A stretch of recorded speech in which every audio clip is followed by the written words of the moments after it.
So you're interested in doing the LS swap. Plan on going to the junkyard, getting your harness and the ECU motor. I'm not getting the motor, but I'm about to get the ECU and the wiring harness, so.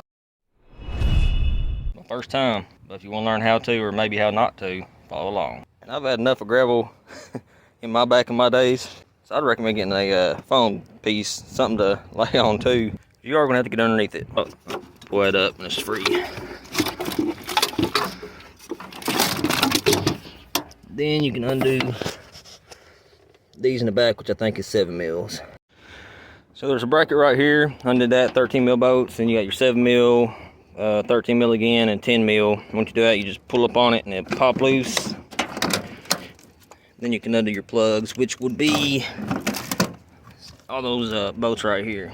So after you pull everything out, which these should just pull out. They didn't pull out for me. Yeah, that right there is how they hook in there. Had to put a screwdriver in there and pry them out. Disconnected some of these. If yours, this one is a drive-by-wire, like I said, so you're gonna have this one which is connected to the harness right here, and this one is what goes back to your gas pedal. Now it's time for the tack module and gas pedal. 3 bolts for the tack module. You got your 10 mil up there. That's free. Pull these out. Zip tie. Your precision snips. And I believe it's completely free now. Just gotta go through that garment somehow. Let's see if she's gonna fit. Go ahead and put that through there. Go from the back side. What the hell? Oh.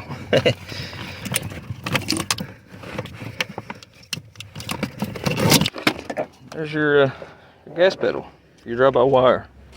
Mass airflow sensor goes underneath the water tank. Back here, it ties into the water harness right there, which goes around. So all that'll come undone. Underneath the car, you got your O2 sensors in the back. You can cut them, don't need those in the back. Undo the ones in the front, keep those on both sides. Then you got your transmission plug, speed sensor, and you got your gear position sensor, or gear position plug. Alright, for the transmission, I had to take this little pan off so you can get access to it. To the actual transmission plug. There it is. Once you do that, you can just squeeze on these right here. Woo! Let's see what happened here. Ugh. I went ahead and took off the starter for easier access to everything and just keep the plugs, but right there is your cam position sensor, or your crank position sensor. Reach up in there, unplug it. That's everything down here now. Now you got this going around the oil pan. That's busted all the crap. That will go around here and back up to there. So once you get this out of the way, and the wires from back there, then you're dealing with everything from up top. Also, if you plan on running AC, the AC is tied into all this too from this side. I'm not sure what that is. I think this one's important. I think this one's the AC. When I get back up top, I'll figure out, but all this is included with this too. So starting back with the O2 sensors. This is the back O2 sensors. Then you got the front O2 sensors.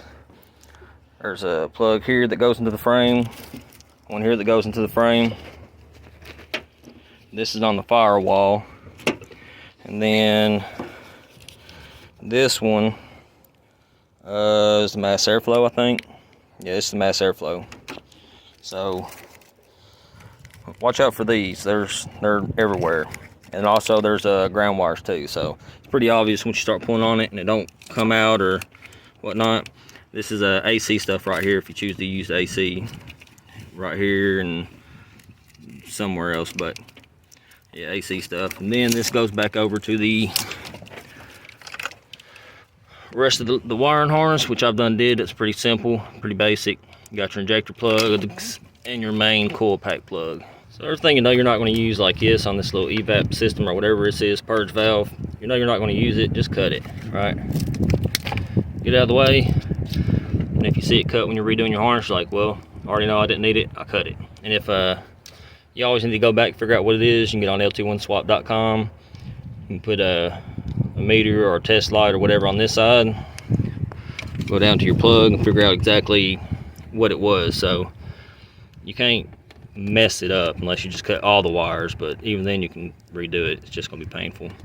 Then undo the alternator, all these plugs, this plug. Well, I believe I got everything undone. I got everything undone over here, all the injectors and everything undone here, map sensor undone there, everything from underneath it, everything from underneath it there. Try to pull this thing out and see what happens.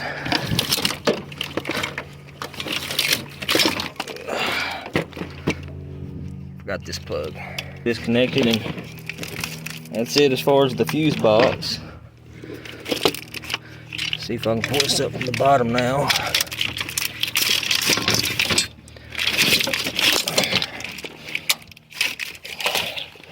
I believe that's it. Just getting it through everything.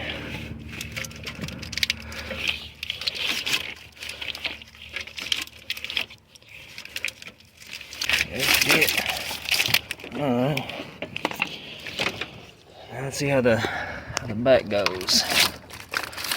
This side over here goes to transmission. This is all over here, so this should be ground wire right there. We're gonna cut that one.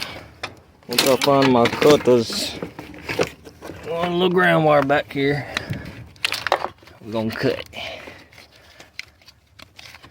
Snip. Alright, the bomb didn't explode. Let's pull it out. So, and all this and all that right there is what went down through the fender right there, the O2, AC, and blah blah blah. All right, the only thing we got is transmission.